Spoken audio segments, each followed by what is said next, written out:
Welcome back, everyone, to the Deep Dive. This is where we take all that info you send as articles, notes, all of it, and really boil it down. Yeah, we cut through the noise. Exactly. Give you the must-know stuff, your shortcut to being, well, instantly informed. Get you up to speed fast.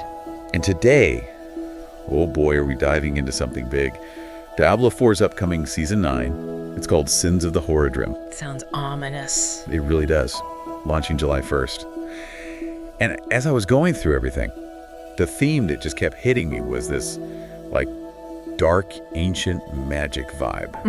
And big changes coming with it. Huge changes. So our mission today, filter out the fluff, focus on what's genuinely new, what actually changes things for you playing the game. Right, the new features especially. When you looked at it all, what jumped out first for you? For me, it was probably how the story isn't just story. It feels like it drives the mechanics this time. I totally agree. Blizzard's definitely weaving the lore, the narrative, right into the seasonal grind itself. It's not just some side quest line. It sets up everything, the new power systems, the challenges. You're dealing with the consequences of past Heradric screw-ups, basically. Yeah, pretty much. Ancient sins, right. So it all kicks off with the new seasonal quest line, the Embers Yet Smolder. Great. You'll find yourself in Saragar, which has seen better days, and you meet a new NPC, Druid Briona. And she's dealing with the fallout from Donan's decisions about Astaroth, the primeval? Exactly. Turns out sealing him away didn't quite stick permanently. Now it's threatening Sanctuary all over again. And your role as the player is really central. You're not just watching. No, you're actively hunting down these corrupted blood relics, things infused with Astaroth's power. Gotta purge them before demons get their hands on them. And that hunt leads you straight into the new strong rooms, doesn't it? It does. It's a really neat way to link the story to the core activity loop. Yeah, it feels organic. And just a reminder for everyone jumping in day one, new season means a new character on the seasonal realm. Assuming you finish the main campaign, of course. Right, standard stuff. But this quest line is your key.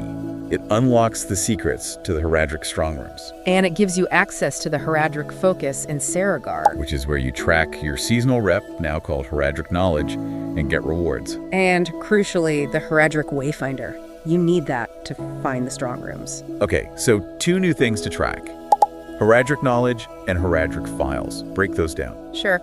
Heradric Knowledge is basically your seasonal reputation. You earn it mostly from strong rooms, killing elites. It moves you along a reward track. Unlocking buffs and items, right? Exactly. Heradric Files, though, those are crafting materials. You find those in Nightmare Dungeons, the new Escalating Nightmares, and Strong Rooms. And you use the files to craft those new jewels. Bingo. At the Heradric Lapidary in Saragar. You can also trade files for more knowledge if you want, so one's progress, the other's currency. Kind of. Got it. Okay, so story hook, check. New currencies, check.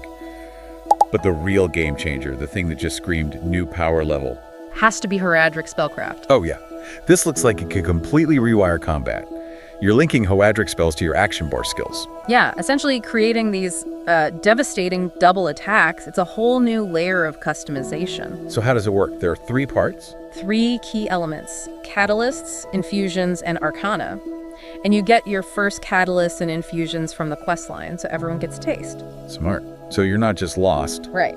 But the arcana, those come from finishing strong rooms, so it encourages you to keep playing the new content to max out your build. Okay, let's break down the 3. Catalysts first. They're the base spell. Exactly. The base power dictates what the spell does. They have their own cooldowns, lucky hit chances, even rank 10 bonuses. Give me an example. Okay, like Celestial Surge. It yanks enemies in and then boom, a shower of stars. Ooh, nice. Or Disintegrate summons this conductor thing that shoots a constant beam, high damage. And you know when it's ready. Yeah, your skill on the action bar actually glows purple when the catalyst is charged. Nice visual cue. Okay, cool. Then infusions, what do they do? Infusions change the elemental damage type of the catalyst, and that's where it gets strategic. How so? Well, take Smoldering Ember, makes your spell deal fire or burning damage, maybe ignites the ground. Standard elemental change? But wait, once an infusion hits rank 5, it gets a bonus ability. It can deactivate certain monster affixes. Whoa, really? Yeah, so Corrosive Vapor deals poison damage, right? At rank 5, it also shuts down vampiric effects on monsters you hit with the spell. That's actually huge for high-tier stuff. You can counter annoying affixes. Exactly. Adds a massive tactical layer. You have to think about what you're fighting. Okay, love that. And the third piece was Arcana. Arcana. These add extra effects, further customizing the spell. You can equip up to 3. 3, wow. And they come in magic, rare, and legendary rarity. The legendaries are where things get really wild. Ow. Their effects change depending on the catalyst you bind them to. Ah, so specific interactions. Right. Take a legendary arcana like Floaty Bauble. Yeah. Normally, maybe it gives you a little blink for movement. Okay. But link it to the Disintegrate catalyst.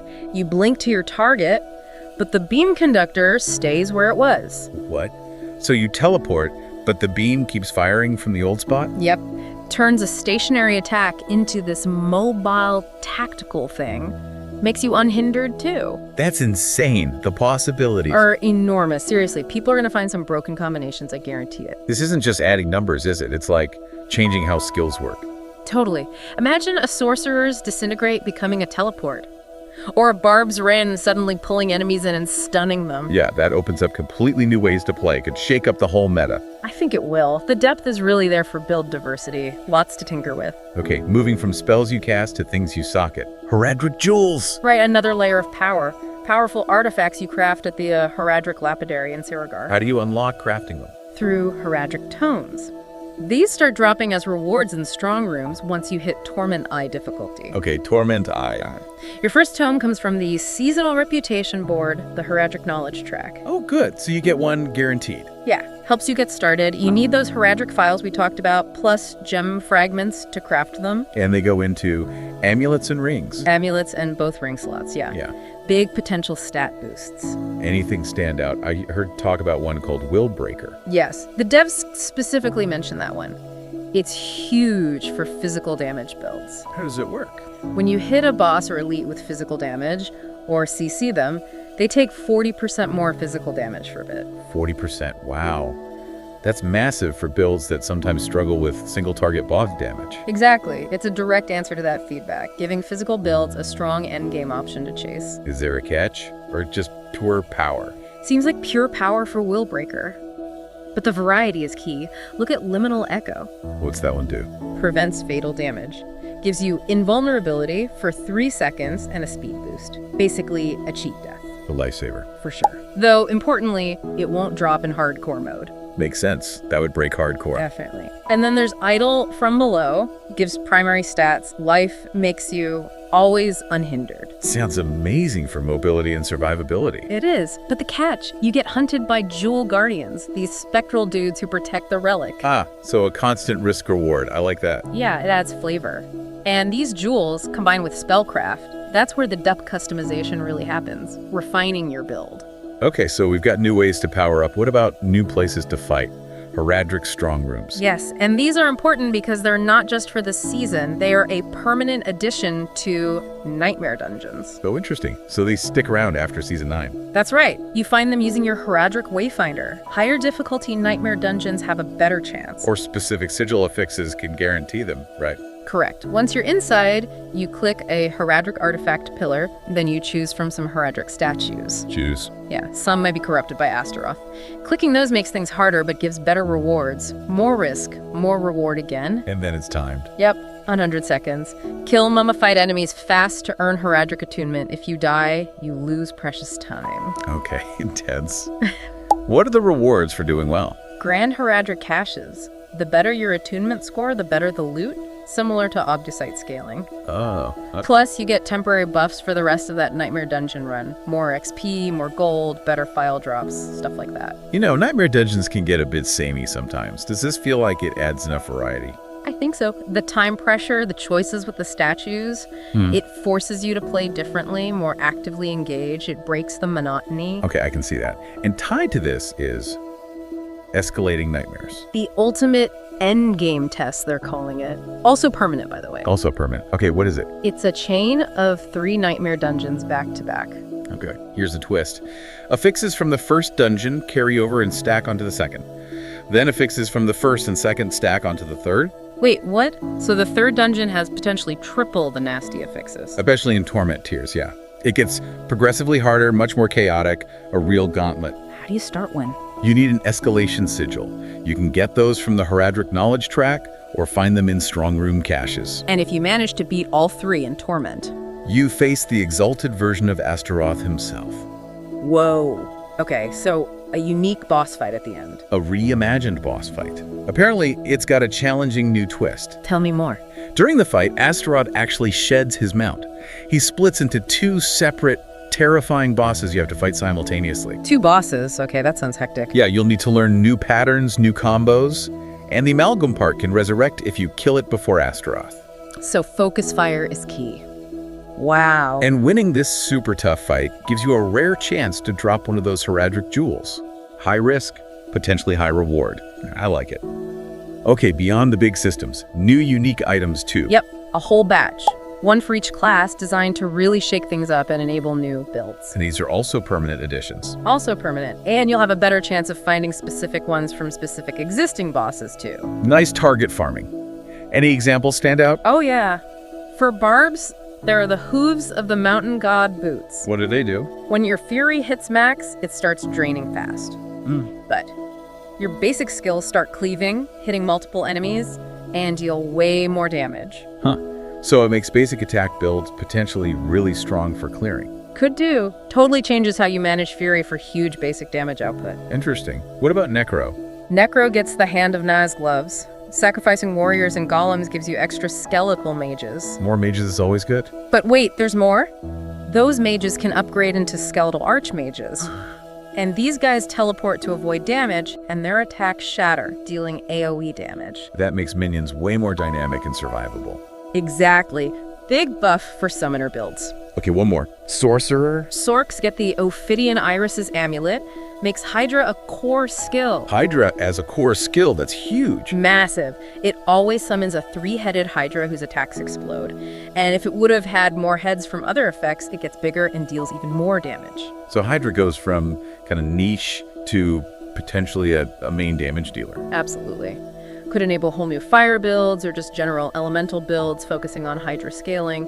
These uniques really encourage trying new things. Definitely sounds like it, especially with spellcraft and jewels. Okay, shifting gears slightly. Rewards, looks, tech stuff. Right. The season journey is back, of course. Gives rewards like the Resplendent Spark for endgame crafting. And Dante the dog. And Dante the dog, yes. Completing Chapter 6 gets you a pet dog companion. He even picks up gold for you. A Hellhound Helker, I need it. Who doesn't? Then you have season blessings, unlocked with smoldering ashes from the journey. Standard seasonal buffs. Pretty much.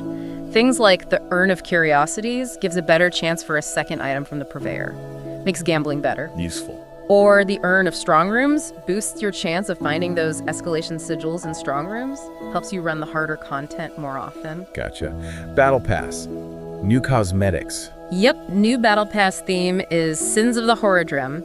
The free track gets you the Eventine mount, and Night Slayer's Barding looks pretty cool and dark. Up to premium stuff. Premium has things like the Chains of the Iron Demon Wings, very gothic, and a Scapegoat pet. Plus, Tijal's shop will have new bundles, like an Azul Prestige pet bundle. Lots of ways to customize your look, then. For sure. And one last thing on the tech side. Oh, yeah? For PC players, NVIDIA DLSS 4 with multi-frame generation native support arrives July 1st. What does that mean for gameplay? Basically, much better frame rates and lower latency. Smoother combat, more responsive feel, especially when things get crazy on screen. Big quality of life improvement. Nice. Okay, wow. That was a lot. It really is a packed season. So just to recap the big hitters. Deep Questline, tying into everything. The incredibly customizable Horadric Spellcraft system. Those powerful new Heradric jewels for deeper builds. And the permanent additions to the endgame.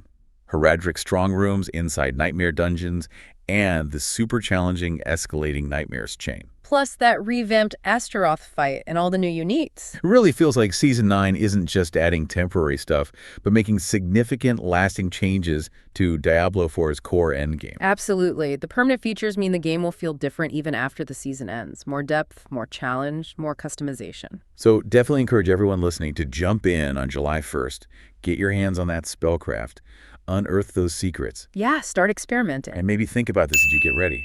With all these layers, spellcraft catalysts, infusions, arcana, plus the jewels, How will you combine them? What crazy interactions will you discover? What completely new build will you stumble upon that just shreds everything? How are you going to tackle those sins of the Horadrim? We're definitely excited to see what the community comes up with. It's going to be interesting.